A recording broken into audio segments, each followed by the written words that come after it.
merupakan salah satu analisis untuk menguji ketahanan perusahaan dalam menghadapi skema-skema tertentu. Nah, beberapa stress testing yang telah dibuat oleh divisi manajemen risiko ini ada stress testing terhadap penurunan kinerja operasional seperti penurunan trend demand dan juga penurunan jumlah capaian mutu. Kemudian ada efektivitas sistem bagi hasil, bagaimana ketika rata-rata bagi hasil SGN ini kurang dari normatif yang telah ditetapkan dalam RKP. Kemudian yang baru-baru ini kami buat yaitu stress testing terhadap kondisi geopolitik.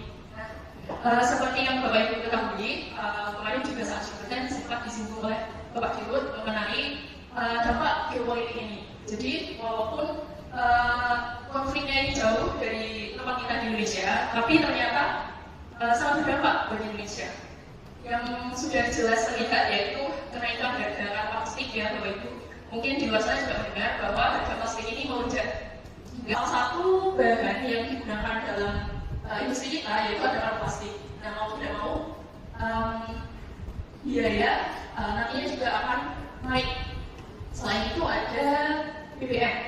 Walaupun saat ini pemerintah belum menaikkan harga BBM, namun kondisi kenaikan harga minyak dunia yang sampai dari awalnya 60-an US per barrel, sekarang 100-an US per barrel. Tentunya jika kondisi ini masih terus-menerus terjadi, tidak menutup kemungkinan bahwa harga BBM pun nantinya akan naik. Kemudian ada juga bahan kimia. Nah, salah satu bahan kimia yang naiknya cukup drastis yaitu belerang. Jadi harga belerang dunia ini juga naik cukup drastis, di mana harga semulanya itu 3.700-an dalam mingguan. Kemudian sekarang di angka 6.000. Terus ini kenaikan biaya yang dapat dialami oleh SGNI dapat mencapai 130 miliar. Kemudian di titik loss itu bisa mencapai hingga 174 miliar. Artinya apa?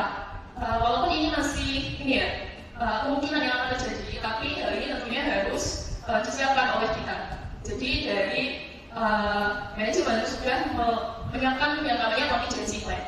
Salah satu contingency plan yang dilakukan yaitu efisiensi biaya, di mana angka 130-170 M ini harus kita cover. Yang tidak kita inginkan, stress test ini tidak hanya dilakukan di keuangan saja, kalau di pabrik karung atau di pabrik apapun itu juga melakukan stress test. Jadi